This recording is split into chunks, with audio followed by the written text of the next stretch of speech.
I'm 62. I worked 40 years as an electrician in Ohio, broke my back paying off my mortgage, and built a good, honest life. When my son's business went under a few months ago, I didn't hesitate. I opened my doors and let him and his family stay with me. Last Tuesday, around 11 p.m., I was sitting alone in my living room in the dark, just trying to quiet my mind. My phone buzzed on the table. It was a text from a number I didn't recognize. It said, "Get out of the house right now, old man. Your back door is wide open, and he is already inside." Honestly, my first thought was that somebody was playing a sick prank on me. But at my age, you learn not to panic right away. I stayed completely still in my chair, just staring down the dark hallway. Everything was dead quiet, except for the hum of the fridge. I was literally typing a reply to tell them off when another text flashed. "Don't text back. Don't turn on the lights. He is standing at the top of the basement stairs." A cold shiver ran right through me. The basement door is right behind my recliner. And then, I heard it. That faint, slow wood creak on the steps. Somebody was actually down there. I didn't reach for my keys. I didn't run. I just slowly reached into the side table drawer and wrapped my hand around my heavy iron flashlight.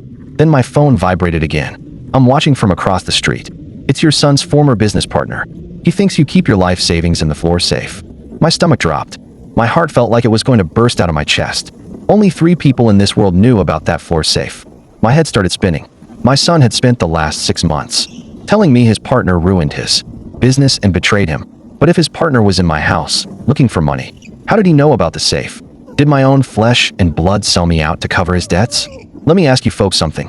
If you realized your own kid might have put a target on your back for money, what would you even do?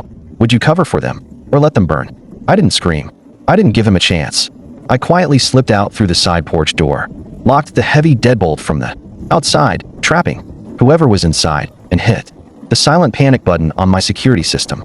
Within 3 minutes, my whole street was lit up in red and blue lights. Cops surrounded the place. When they dragged the guy out of my basement in handcuffs, it was his partner, just like the text said. But that wasn't the worst part. Sitting in the passenger seat of the getaway car parked down the block was my son. Turns out, those texts came from the partner's 16-year-old kid.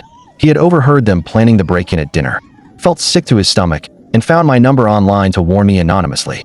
My generation was raised to believe that family is everything. Blood is thicker than water, right? But respect isn't free. It's earned. I pressed charges against both of them. No deal. No second chances. My son thought he was taking advantage of an old man who's soft-hearted. He forgot that the same hands that built this house know exactly how to protect it. I sleep with my doors locked now. It's quiet, but my conscience is clear.